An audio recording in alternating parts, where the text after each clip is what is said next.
In this video, we're going to look at some key filters and mapping template modifications to make initially, so you can be set up to make the process of building listings for Amazon as seamless as possible.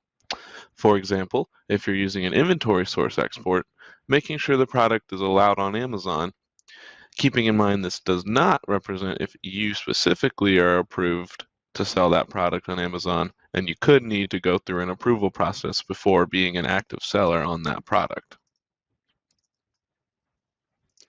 You'll want to go into your sources and go to your generated mapping template for your inventory source suppliers that you're using. You can click into that mapping template, and what we're going to want to do is scroll down and add a custom field.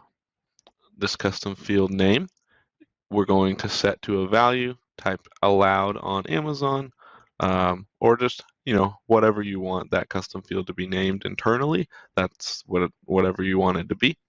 And then we'll select a field, and on the drop down inventory source product, select allowed on Amazon.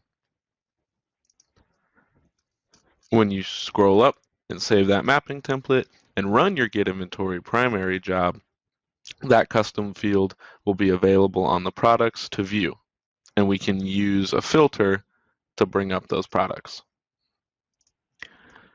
You can view how that's going to work once you're in your source inventory, and you can filter by that custom field, remembering that lives on the parent, containing Amazon, containing that value true, because we're looking for products that are allowed. So I'll hit add, pull up some of these products, and you can click into any one, go to the parent, scroll down to the custom field, and see that it's allowed on Amazon. We always like to recommend starting with smaller batches of products on the initial process of building to listings and linking and publishing to any channel. If you watched the earlier video in this series, you'll know that we can filter by a tag that we applied for products that we're currently selling on Amazon.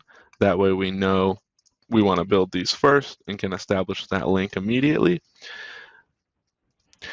So once I pull up that filter for that tag and pull up the products, I'll want to go ahead and include another useful saved filter for this scenario. Creating a saved filter here that has that Amazon allowed field as well as a valid UPC or ASIN is super useful, and we'll utilize a rule on the publish template in a later video. As this field, the UPC, or this field, the ASIN, is how Amazon identifies the product ID.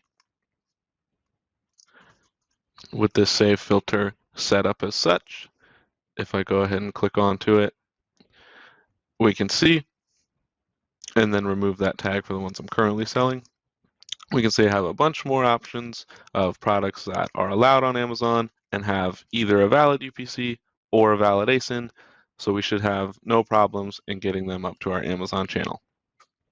Building these products through to the listings is the next step, and then in our next video, we'll take a dive into the channel operations like linking, syncing, and publishing to your Amazon channel. Thank you for watching this video.